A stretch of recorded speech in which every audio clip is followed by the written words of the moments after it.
What is up, ladies and gentlemen? Welcome back to the Motor Nubs YouTube channel. I am Brandon, and I'm trying to get back into the swing of things with somewhat even semi-regular content. So I figured anytime I'm doing anything car related, especially on my Hondas and that kind of thing, I'm gonna record it. So it is July right now, and it is blazing hot. My Integra has no AC, but my Civic actually does have AC. It is a b18 swapped turbo Civic with air conditioning. I turn the AC on, the compressor comes on, but I'm not getting anything cold out of the vents. It's just blowing hot air. So that leads me to believe we may have a Freon leak, or it might just be a little low on Freon. So I'm going to the store right now, gonna pick up a bottle. Maybe we can pump some Freon up and then go rip it up and down the road. So I'll see you in a second. There we are, ladies and gentlemen, the old Civic. So if you're not familiar with this, I've had it for a little while. This actually used to be my buddy's car. It was a turbo D16, and then now it is a turbo B18. So let me back it up and put a little bit of refrigerant in it.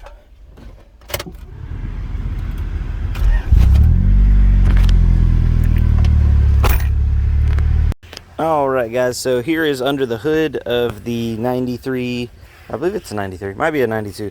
Anyway, it is an EG four-door Civic. So it does have a B18 out of a, I believe this is a B1. I don't know. It's scratched off where it used to say that. But this is a motor out of an Integra. It does have a turbo on it, a little eBay turbo smart wastegate. It's got full exhaust, and it does have AC. So the AC compressor is down there, lines come up, condenser, all that stuff. It's pretty tight, but in the summertime, AC is a huge benefit here, especially because it's just so daggone hot. So I'm going to take the low pressure port off. I'm pretty sure you guys already know how to like recharge AC. Nothing too complicated there. So I'm going to start it up. The compressor does kick on and off, so that tells me that we do have a little bit of pressure in there, and we'll see if we can't get her cool. All right, so we'll start it up. We'll turn the AC on. That kicks the compressor on. We got her wide open on cold.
So there we go. It looks like it had almost no pressure in it, which that's super duper bad for the compressor if you run it like that, because potentially there's no lubricant.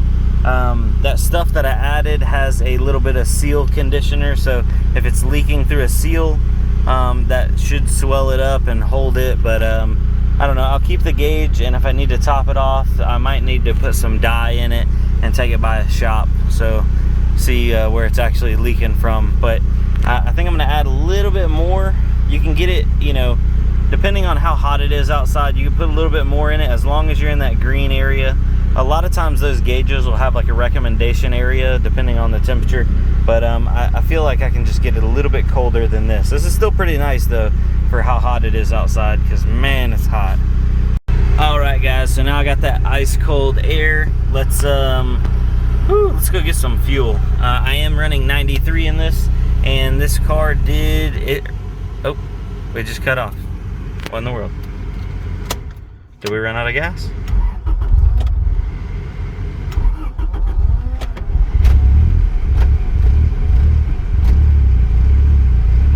Check engine lights on. What the heck?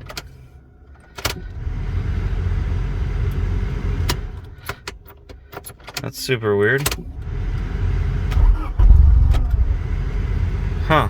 Okay. Well, that's a new a new issue. All right. So I got the key on. Let's turn AC off for a second, just because the check engine light is staying on, which means there's a code of some kind. And then if I just try to start it, it just knocks off. That doesn't seem like fuel. If I hold the pedal down,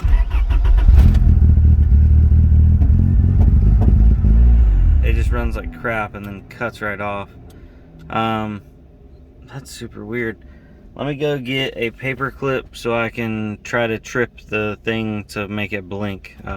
In older cars, you don't have an OBD port, so you can't actually just plug in, and yeah, it's kind of inconvenient, but at times it does work.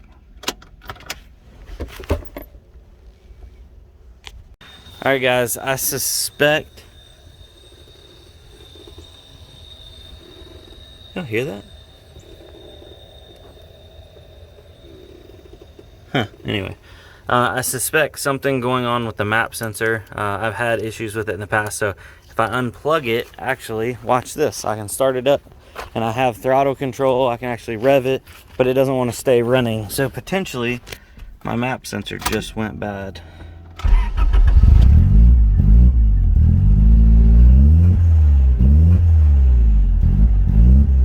But yeah, can't drive it like that because it literally just knocks off. So let's try plugging it back in. Maybe it was just a loose connection.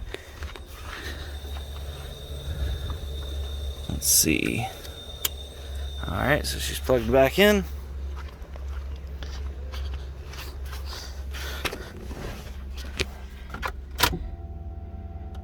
I'm gonna hold the throttle down again.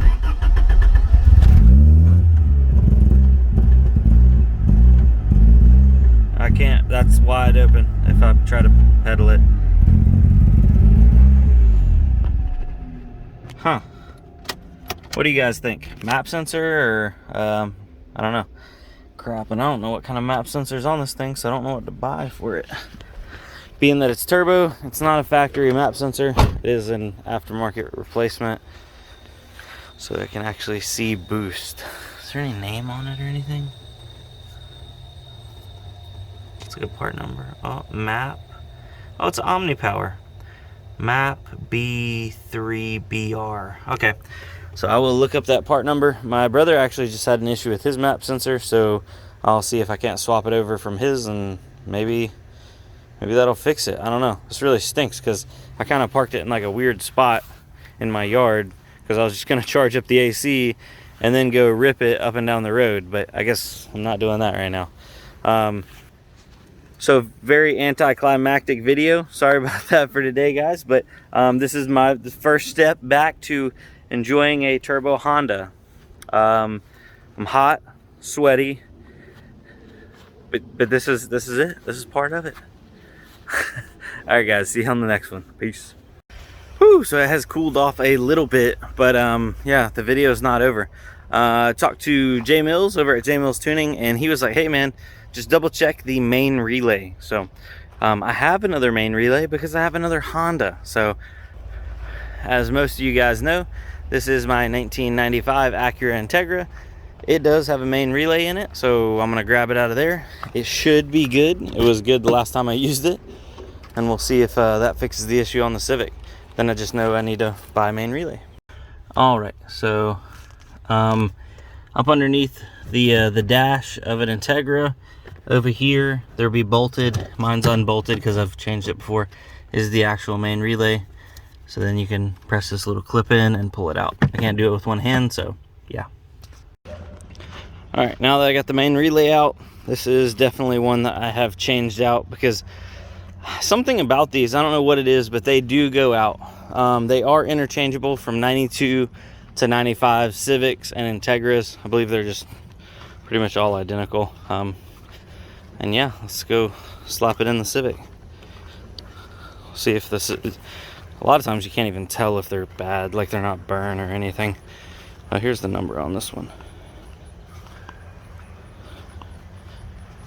All right, so I replaced that one. The one that I took off looks even more generic than the one I put on. This one has no part numbers, just some numbers on the inside. So let's see if that did the trick. Make sure it's in neutral. I don't think that fixed it. Check engine light's still on.